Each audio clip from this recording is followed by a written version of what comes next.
Shalom bagi kita semua, perkenalkan nama Ibu Angel Olivia Simanullang. Ibu berasal dari kampus IAKN Tarutung. Nah, di sini Ibu akan mengajak kita semuanya belajar tentang teologi Perjanjian Lama. Nah, di dalam teologi Perjanjian Lama ini, kita akan membahas suatu topik yang sangat menarik, yaitu tentang eskatologi. Nah, sebelum Ibu menjelaskan tentang eskatologi, Ibu berharap kepada kalian semua, kalian itu aktif. Nah, di sini kita harus menggunakan model tanya jawab supaya banyak ilmu yang kita gali sehingga memperkaya atau memperluas wawasan kita ya mengenai eskatologi ini. Nah, sebelum Ibu yang menjelaskan, Ibu mau bertanya dulu kepada kalian, apa itu eskatologi? Iya, benar. Arti dari eskatologi itu artinya akhir zaman. Nah, Ibu akan menjelaskannya. Eskatologi itu berasal dari kata eskaton yang secara harfiah mengandung arti yang akhir. Hal ini tentunya membahas khususnya menyangkut tentang peristiwa menjelang kedatangan Yesus yang kedua kalinya. Eskatologi juga merupakan ilmu yang mempelajari tentang hal-hal yang akan datang. Nah, hal-hal yang akan datang ini seperti apa sih, Bu? Iya, hal-hal yang akan datang ini kita tidak tahu bagaimana kejelasannya. Apakah hal-hal yang akan datang ini bersifat baik? Apakah hal-hal yang akan datang ini bersifat buruk? Kita tidak tahu. Karena kan eskatologi ini belum terjadi. Jadi, kita belum tahu akhir dari zaman ini seperti apa. Apakah berakhir buruk atau apakah berakhir bahagia. Nah, itulah mengenai ajaran doktrinnya ya. Nah, sekarang mengenai tentang teologinya. Menurut teologi itu, arti dari eskatologi itu merupakan suatu pengharapan orang yang beriman kepada kedatangan Allah. Nah, jadi di sini dapat disimpulkan bahwasanya eskatologi itu merupakan pengharapan orang yang beriman akan kedatangan Allah. Apakah orang Israel itu berpengharapan kepada Allah? Apakah orang Israel itu beriman dan berpengharapan kepada Allah? Iya, benar. Orang Israel itu selalu berpengharapan kepada Allah. Bisa kita lihat dalam Yeremia. Dalam Yeremia 14 ayat 8 dikatakan bahwa ya pengharapan Israel, penolongnya di waktu kesusahan, mengapakah engkau seperti orang yang asing di negeri ini, seperti orang yang berjalan hanya singgah untuk bermalam? Nah, dari ayat itu kita bisa dapat simpulkan bahwasanya orang Israel itu selalu berpengharapan kepada Tuhan supaya membantu mereka menghadapi pergumulan yang mereka hadapi. Nah, itu menurut secara teologinya. Nah, selanjutnya ini yang lebih menarik. Kenapa lebih menarik? Karena banyak orang yang berpikir seperti ini. Kecenderungan banyak orang yang menaruh perhatian terhadap masa yang akan datang. Kecenderungan seperti apa itu? Iya, kelak itu akan datang tiba-tiba gejala alam yang sangat dahsyat menghancurkan bumi ini, atau saat dimana orang jahat itu akan dihukum dan orang baik itu akan mendapatkan damai sejahtera.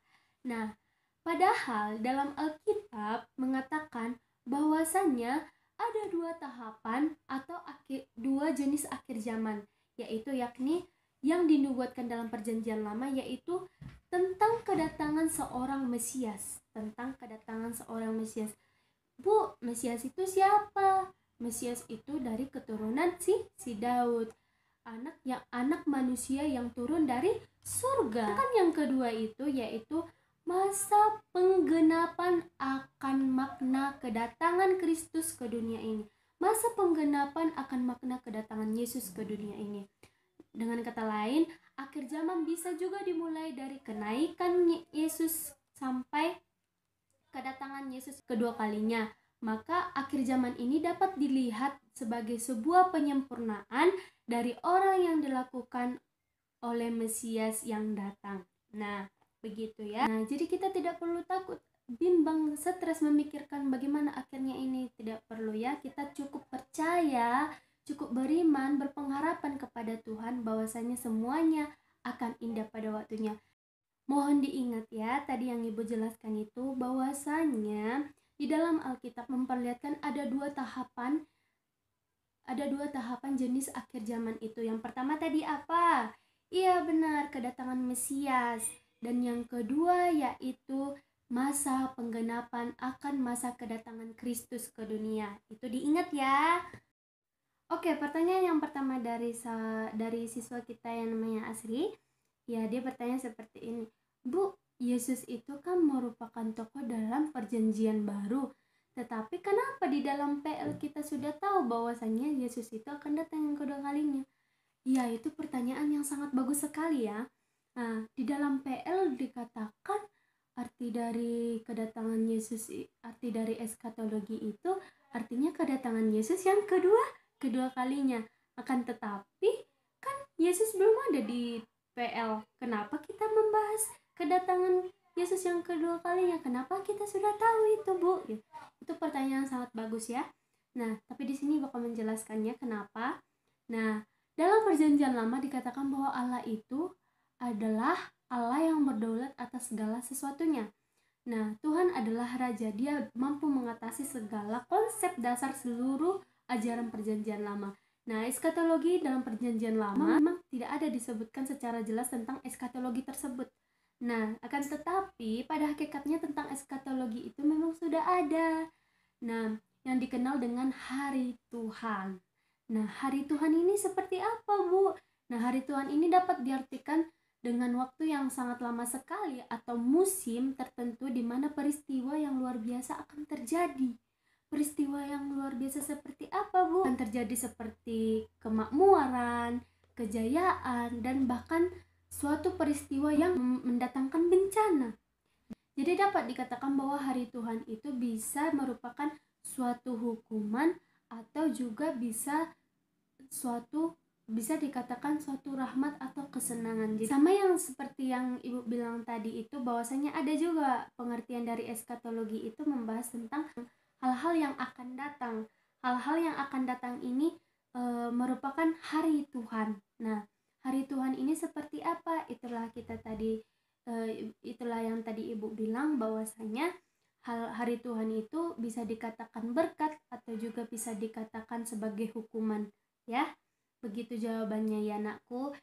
Nah, sebenarnya kalau di dalam PL kurang konkret kalau pengertian dari eskatologi itu kedatangan Yesus yang kedua kalinya.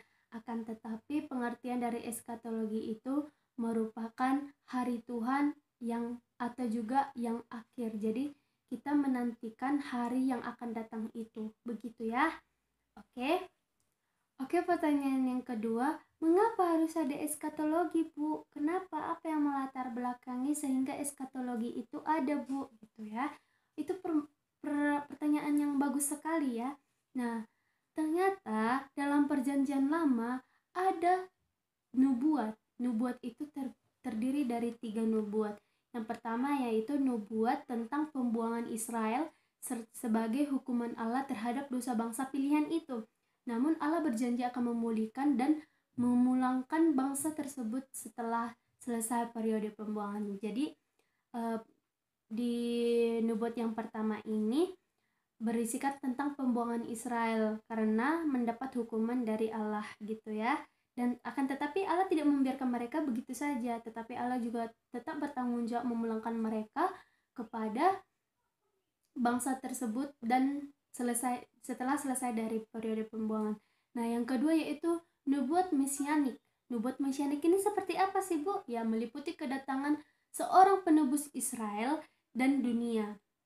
Dan yang ketiga yaitu eskatologis. Nah, ini yang melatar belakangi kenapa eskatologis itu ada. Karena ada 3 nubuat dan salah satu 3 nubuat ini ada namanya eskatologis, yakni yang menunjukkan kepada peristiwa tentang akhir zaman ketika Mesias datang kembali dan mendirikan kerajaan Allah di bumi. Begitu ya latar belakangnya kenapa eskatologi itu ada.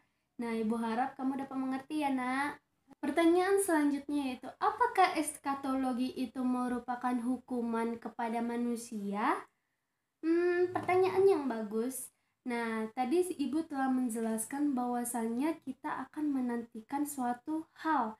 Kita tidak tahu hal itu baik atau buruk. Nah, akan tetapi kalau buruk itu apakah merupakan hukuman atau tidak? Nah, itu menjadi pertanyaan juga ya. Nah, tapi Ibu di sini akan menjelaskan bahwasanya di dalam PL itu ternyata ada misi dalam PL. Nah, misi dalam PL ini yaitu terdapat pemilihan Israel termasuk eskatologi. Nah, eskatologis ini dihubungkan antara dua hubungan. Apa saja antara kedua hubungannya? Hukuman, dan yang kedua adalah janji. Nah, hukuman itu seperti apa, Bu? Nah, ya, Ibu akan menjelaskan hukumannya seperti ini. Dan bangsa-bangsa akan mengetahui bahwa karena kesalahannya kaum Israel harus pergi ke dalam pembuangan. Nah, itu sebagai hukuman. Dan tentang janji ini tertulis dalam Yehemia 39 ayat 7 sampai ayat 29 dikatakan bahwasanya Allah tetap menolong mereka karena itu adalah janjinya, sekaligus bertujuan untuk memperlihatkan keunggulannya di depan umum. Begitu. Jadi walaupun kita terjatuh dalam suatu masalah, kita lupa diri, Allah membiarkan kita tentang kelupaan diri kita itu dan membiarkan kita jatuh, tapi pada akhirnya kita itu akan diangkat lagi karena Tuhan itu selalu memberikan janjinya kepada kita. Janjinya itu selalu baik untuk kita ya. Begitu. Ibu harap dari penjelasan Ibu kamu dapat mengerti tadi eskatologi itu merupakan suatu hukuman dan juga tentang janji. Jadi kalaupun nanti kita dihukum karena dosa-dosa kita, bakalan ada janji keselamatan yang datang daripada Tuhan. Begitu ya, Nak? Oke. Pertanyaan yang keempat katanya seperti ini. Bu, eskatologi itu kan masih lama. Apa hubungannya kepada pendidikan sekarang ini? Apa hubungannya eskatologi itu kepada pendidikan kami saat ini? Nah, itu pertanyaan yang bagus juga. Nah, kenapa kita harus mempelajari eskatologi ini? Ya karena kita supaya tahu bagaimana nanti masa yang akan datang itu seperti apa. Nah, pelajaran tentang eskatologi ini dapat diajarkan kepada peserta didik mulai dengan melihat fakta-fakta dalam PL yang menjadi awal sebuah pembelajaran. Nah, dari PL kan kita bisa belajar banyak tentang fakta-fakta apa saja yang ada di dalam PL itu, yaitu berpusat pada iman orang-orang percaya dalam PL. Iman orang-orang yang percaya dalam PL adalah berorientasi pada hal-hal eskatologis yang berpusat pada kedatangan juru selamat. Nah, jadi eskatologi ini berpusat pada kedatangan juru selamat. Nah, di sini ada menurut para ahli Hoikema. Di sini dia mengatakan mereka menantikan kehadiran Allah dalam sejarah, baik dalam waktu dekat maupun jauh. Iman yang melihat ke depan inilah yang memberikan orang percaya PL dasar untuk taat. Nah, itu ya. Nah, istilah eskatologi memang tidak disebutkan dalam eksplisit dalam dunia perjanjian lama, tetapi orientasi PL adalah pada eskatologi. Risa menyebutkan bahwa pandangan eskatologi dalam PL merupakan fenomena unik dari bangsa Israel yang dijumpai di luar Israel. Nah, untuk itu, seorang guru Kristen itu harus memberikan siswa itu pemahaman yang pada era perjanjian lama adalah percaya tumbuhnya dan populer bagi Israel tentang hari Tuhan. Secara dramatis, Tuhan akan campur tangan untuk membebaskan umatnya dan berbagai ketakutan dan penindasan. Nah, di sini tadi kan Ibu sudah menjelaskan bahwasanya ternyata ada dua tahapan akhir zaman pada PL itu. Yang pertama tadi kedatangan Mesias. Nah, kedatangan Mesias itu sudah dijelaskan dalam perjanjian lama. Nah, sedangkan yang kedua itu tadi yaitu sebagai masa penggenapan akan makna kedatangan Kristus ke dunia ini, itu ya. Nah, seorang guru agama itu harus bisa memberikan pengertian tentang pemahaman pada era perjanjian lama ini kepada siswanya. Nah, kenapa demikian? Karena kita harus tahu bahwasanya bangsa Israel itu pernah juga ditindas, tapi Tuhan membiarkannya. Karena apa? Karena mereka itu melawan menentang Tuhan, tapi pada akhirnya Tuhan itu menyelamatkan mereka kembali. Begitu.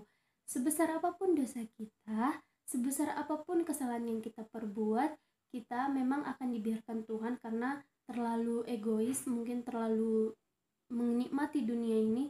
Akan tetapi pada akhirnya kita itu akan ditolong oleh Tuhan gitu. Itu yang menjadi dasar kenapa kita itu harus belajar eskatologi ini ya.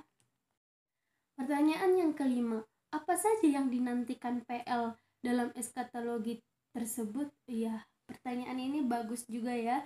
Nah, apa yang dinantikan perjanjian lama terhadap eskatologi ini? Nah, yang pertama yaitu berisi tentang pengharapan juru selamat. Nah, juru selamat yang akan datang ini seperti apa? Nah, kita sudah tahu kan di Alkitab ini bahwasanya ada di sini tertulis dalam Kejadian 3 itu kejatuhan manusia ke dalam dosa. Nah, ini mengandung arti bahwa Allah adalah sahabat yang manusia yang menjanjikan kedatangan juru selamat. Atau kita dapat katakan bahwa ayat ini merupakan benih dari awal keseluruhan keselamatan Allah bagi manusia. Itulah sebabnya seluruh pernyataan di dalam perjanjian lama merujuk kedatangan juru selamat yang dijanjikan. Itu yang pertama. Yang kedua, apa itu yang kedua? Berisi tentang pemahaman kerajaan Allah. Ketiga yaitu adanya konsep pembaharuan Israel. Kenapa ada pembaharuan Israel? Karena semenjak kerajaan Israel terpecah menjadi dua, baik Israel Utara maupun Israel Yehuda, semakin lama semakin terjerumus dalam ketidaktaatan, penyembahan berhala, dan kemurtatan. Yang keempat yaitu pencurahan roh Allah merupakan konsep eskatologi. Nah, yang kelima yaitu adanya konsep hari Tuhan. Iya, konsep hari Tuhan ini tadi Ibu sudah jelaskan seperti apa. Dan yang terakhir yaitu adanya pengharapan akan langit dan bumi yang baru. Nah, demikianlah pembelajaran kita hari ini. Shalom buat kita semua.